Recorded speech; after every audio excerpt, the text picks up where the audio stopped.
Este es otro programa de Historias en Sepia, para hablar un poco de la historia de Esquel y muy en particular, en esta oportunidad, de los medios de prensa, los diarios, los semanarios, especialmente en los inicios. Hablamos de la prensa fundacional de la ciudad de Esquel. Nos tenemos que remitir prácticamente 100 años atrás, cuando estábamos alrededor de la mitad de la década del 20, durante la presidencia de Alvear. Esto eran territorios nacionales y la ciudad de Esquel recién se convertía en una localidad con municipalidad propia. A partir de 1923, cuando se crea la municipalidad, se cumple una de las premisas de la Ley de Territorios Nacionales. Cuando un poblado pase de 1000 habitantes, a partir de allí tiene derecho a una municipalidad, a la elección de sus concejales, y entre estos concejales elegían al comisionado municipal. Esto fue en 1923, y en ese momento Esquel tendría 1500, 1600 habitantes.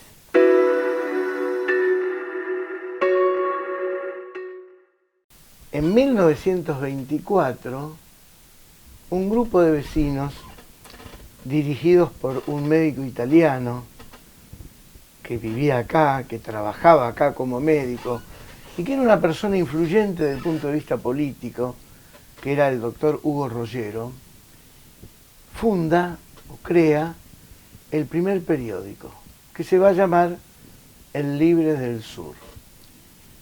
Sale al público el 1 de mayo de 1924.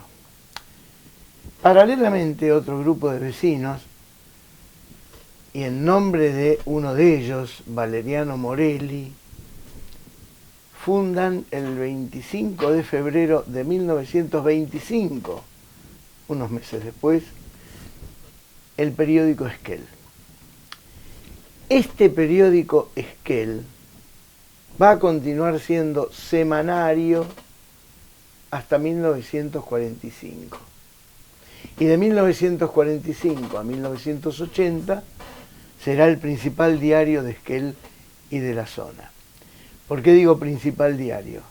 El principal por el caudal de noticias que desarrollaba, la cantidad de páginas que presentaba, la importancia política y social que tenía y la influencia que generaba en todos sus lectores, inclusive por fuera del ámbito local y en el ámbito regional. El Libre del Sur, por su parte, continuó hasta prácticamente la mitad del primer periodo peronista. Fue cambiando de dueños y de directores, y a medida que cambiaba de unos y de otros, cambiaba su estilo de comunicación y también su objetivo frente a la comunidad de Esquel.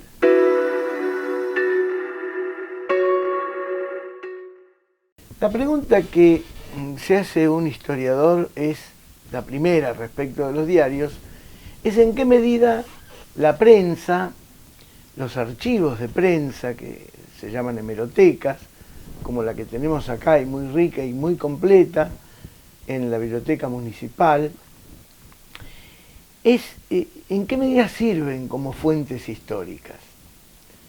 Bueno, más allá de la importancia que tienen los documentos y que con el tiempo y con ayuda de la tecnología adquieren los testimonios orales o las videograbaciones, y cada vez más el valor de la imagen también, la prensa escrita, la prensa gráfica, la más antigua, es una fuente importante de conocimiento. ¿Por qué?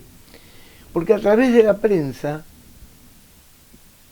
el pueblo, sus dirigentes, las llamadas fuerzas vivas, las diversas asociaciones, Los individuos que se destacan, las instituciones, expresan al público una gran cantidad de cuestiones que nos permiten conocer qué pasaba, cómo crecía, cómo vivía esa comunidad en aquellos años. Lo que yo hice, en particular con estos medios de prensa, fue no solamente tomarlos como fuente histórica, imprescindible ante la falta de archivos documentales que adolece Esquel, por lo menos de sus primeros 60 años de funcionamiento, diríamos, desde que existe el plano original de Esquel en 1904. Yo los tomé como objeto de estudio.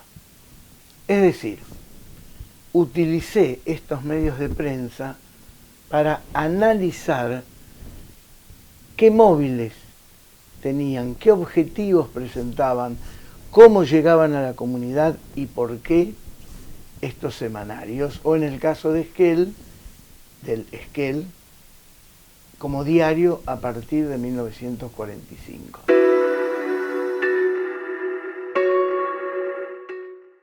Estos medios contaron, a partir de la década del 30, con un competidor interesante, dirigido por un ex técnico del Esquel y ex director del Libre del Sur.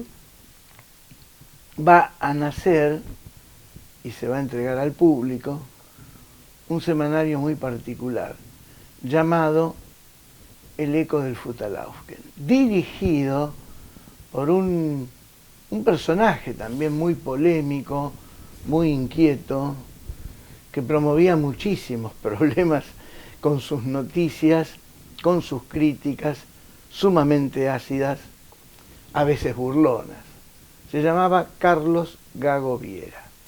Llegamos entonces al surgimiento del peronismo en 1945-46 con estos 3 semanarios, de los cuales el Esquel, ya dirigidos desde 1938 por uno de los dirigentes más destacados de Esquel en aquellos años, también polémico en muchas actitudes, en muchas posturas políticas, Luis Feldman-Josin, van prácticamente a monopolizar en la llegada a la opinión pública local y regional. El Esquel, el Eco del Futalaufken y la continuidad a duras penas, con algunos problemas serios, de El Libre del Sur.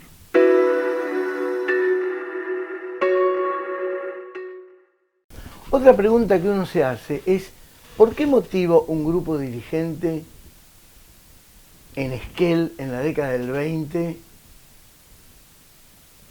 funda un diario, o un semanario en todo caso? Pensemos que era una población de 1.500, 1.600, quizás 1.700 habitantes, relativamente concentrados en un casco que hoy podríamos decir el casco histórico, la avenida Meguino, la avenida Alvear, la avenida Fontana, de la avenida Meguino hacia el Arroyo y desde la zona de la plaza hasta la calle Molinari aproximadamente. Obvio, todas las calles de tierra, inundables, con serios problemas de tránsito, y todas las manzanas con una gran cantidad de baldíos.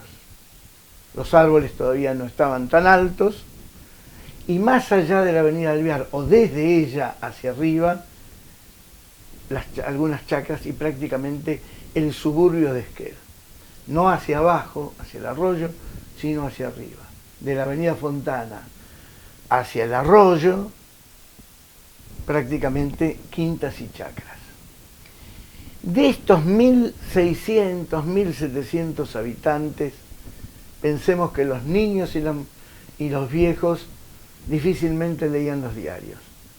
Unos por ser chicos y los más viejos o por ser analfabetos, como gran parte de la población en general, o por carecer de lentes. Pensemos que en la década del 20 prácticamente no había obras sociales y el Estado no era el Estado benefactor que vino después, que aseguraba, entre otras cosas, muchas cuestiones que salvaban las carencias desde, por ejemplo, organismos del Estado y la salud pública. La primera asistencia pública, diríamos, previa al hospital, es de la década del 30. Entonces, en un pueblo donde la mitad de la población puede leer un diario porque no es analfabeto, ese diario se distribuía, se vendía, lógicamente a razón de uno por familia. La otra pregunta es, ¿por qué, conociéndose todos, los diarios contenían tanta publicidad de comercios, que servían, por supuesto, para el mantenimiento del diario, desde el punto de vista del dinero? Las respuestas que uno acerca, discutibles por cierto, serían: los comercios hacen publicidad para estar presentes. Era una manera de coaligarse con uno u otro medio. Las grandes casas de ramos generales, las casas de motores, las casas de herramientas, las panaderías, las carnicerías, las tiendas, y los profesionales que empezaron a llegar, y muy en especial en la década del 30, cuando se crean nuevas agencias estatales en la ciudad, para estar, para darse a conocer, para no perder contacto con el público. Y seguramente en los comercios vender un poco más. Pero tenía que ver seguramente alguna afinidad que tenían con los dueños de cada semanario. Porque era un pueblo en ese momento donde todo el mundo se conocía. Para bien o para mal, algunas cosas de esas todavía están vigentes. ¿Y por qué un grupo de dirigentes crea un diario con tan poca gente y con tanto analfabeto en una población tan chica y tan concentrada inclusive? La respuesta es muy sencilla: para hacer política. A lo largo del estudio del diario como fuente histórica, uno puede advertir que uno u otro semanario postulaban, estimulaban, acompañaban determinadas listas políticas para el Consejo Deliberante.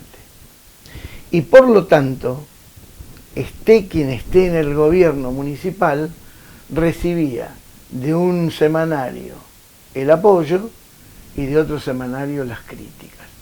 Así, desde 1924-1925 hasta 1946, que es el periodo que yo estuve estudiando muy especialmente en esta especie de periodo fundacional de la prensa local.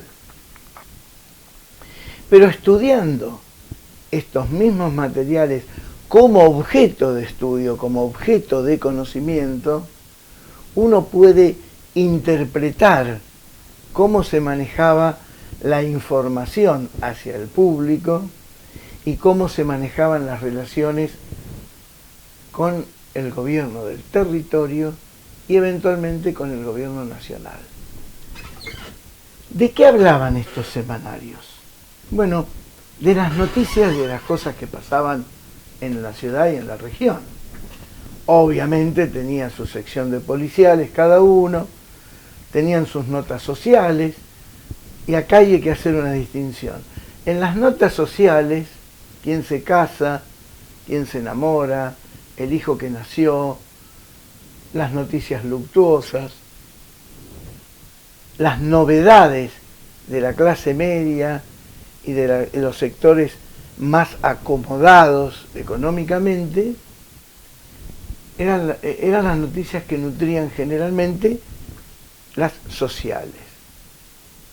La gente pobre, la gente de los barrios, la gente analfabeta, la gente, entre comillas, anónima, los que llegaban del campo a los barrios periféricos muy lentamente, por ejemplo, el barrio de Las Latas, hacia la zona de La Zeta, en la zona del actual barrio Don Bosco, o el barrio Ceferino, con mucha gente que vino de Nahuelpan cuando fue el desalojo.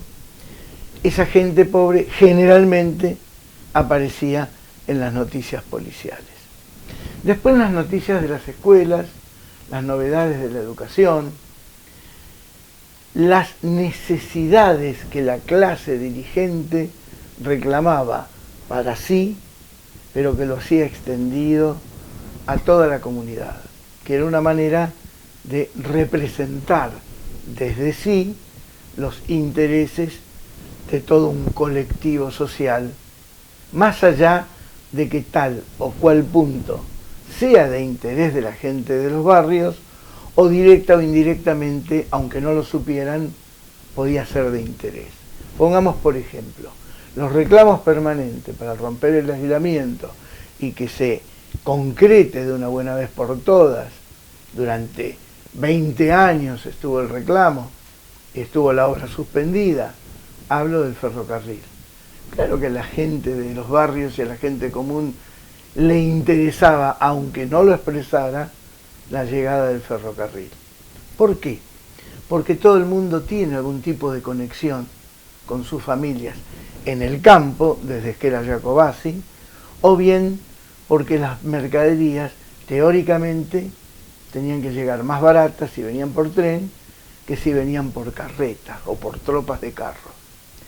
Pero lo fundamental para crear y concretar la línea ferroviaria que desde Buenos Aires llegase a Esquel con el transbordo que se organizó desde Jacobacci era por cuestiones de comercio de la producción local. Esto es indudable.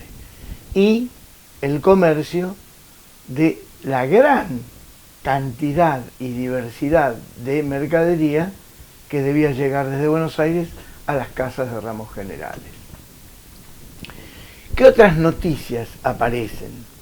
Bueno, accidentes del ferrocarril, cambios de horarios del tren, necesidades de la zona, como por ejemplo nuevas agencias estatales, reformas a las leyes que tenían que ver con los territorios, el tema de las aduanas, el tema de los precios, cuánto costaba el precio de harina, ¿no? De la harina que llegaba del norte, para compararlo y competir en todo caso, o no, con las harinas que se preparaban acá en la zona, tanto en Esquel, en los molinos de Esquel, como en los molinos de la zona de Trevelin. Todo este tipo de noticias aparecía en estos semanarios. Por eso la importancia, no solo política, sino también social, que tenían estos medios de prensa, y de qué modo influenciaban a la población, porque siempre el medio de prensa termina siendo, de algún modo, un mecanismo de control de opinión, o por lo menos de formación de opiniones, siempre hablando de la gente que leía el diario, no de la gran cantidad de analfabetos que había en aquellos tiempos. Y respecto de las elecciones, recordemos que en aquella época del territorio nacional se votaban para autoridades locales.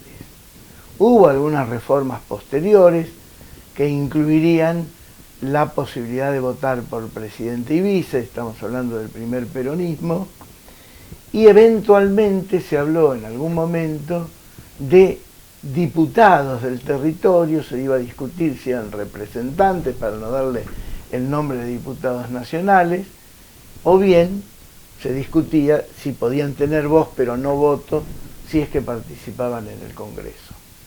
Es decir, los territorios nacionales estaban considerados en aquella época como